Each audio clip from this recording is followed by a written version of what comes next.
Welcome to the 5 on 5. Joining us today is Kate Lasky, Executive Director of the Josephine County Library. Kate, thanks so much for being here today. Thank you.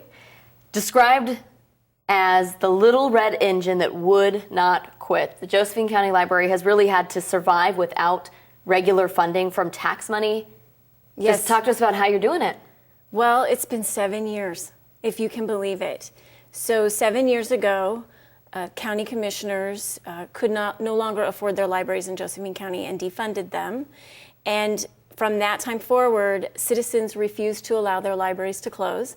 So they got together and they formed a nonprofit called Josephine Community Libraries Incorporated to operate the libraries on an interim basis. And the interim basis has turned out to be 7 years. Like a phoenix rising from the flame, the library is so much more vibrant and alive and full of hardworking volunteers every day. They work about 500 hours a week. Wow. Yeah.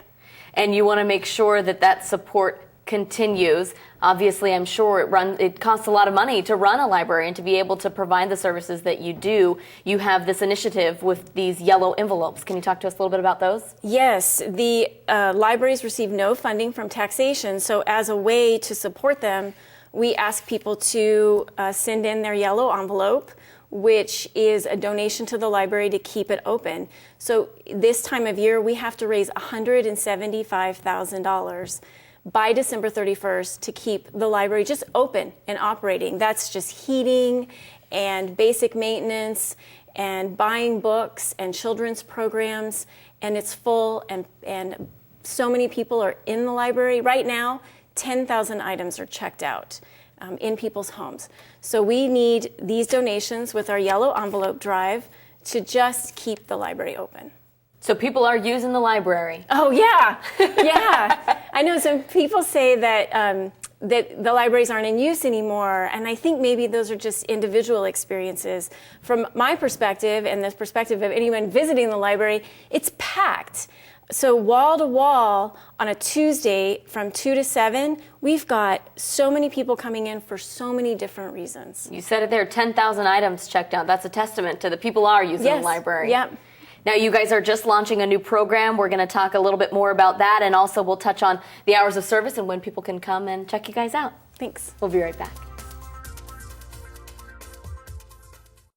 Welcome back. Joining us once again is Kate Lasky, Executive Director of the Josephine County Library. Thanks again for being with us. Yep. Now, you guys are constantly working to expand and to kind of, transform as we're in this age that we're in, and you guys have started a new program called JCLI News. Talk to us a little bit about what that is. You know we love it here at a news station. It's perfect. Our JCLI News is kids doing the news just like you. So they're anchors and weathermen and sportscasters, and they're fantastic. And they're from age 2 to 12.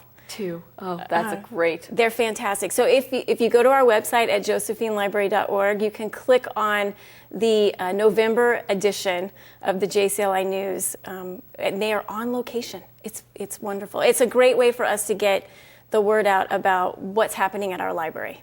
And give them a little hands-on experience. We may have a few interns in our near future. I like that. Yes. Now, talk to us a little about when people can come visit your locations. Well, we have 4 locations. There's one in Grants Pass, there's one in Williams, Wolf Creek, and the Illinois Valley in Cave Junction.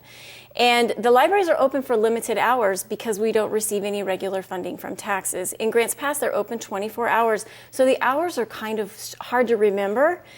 But, for example, on Tuesdays and Thursdays, we're open from 2 to 7. On Wednesdays and Fridays, we're open from 11 to 4, and on Saturdays, we're open from 12 to 4. So those 24 hours are what makes the library so busy. You have to get in there and get your books and your DVDs and your audios and your computer time when the library's open. And then in Williams and Wolf Creek and Cave Junction, we're open for anywhere between 12 and 15 hours a week. And how much does it cost for somebody to come check out the library? It's free. It's free because according to Oregon law, all public libraries, in order to be a public library, have to be free. And so that's why you're depending on some people to fill out these yellow envelopes. Yes, and what we're really asking is for folks, especially last year, who voted yes for a library district, even though it didn't pass by 53%, if they would send in what they would have paid in taxes, then we would have $1 million library and we would be able to open for more hours. Excellent. Kate, is there anything I didn't touch on that you'd like to add? I just think everyone should visit their public library. It's a pretty vibrant, wonderful community hub. Excellent. Kate, thanks so much. Thank you. We'll be right back.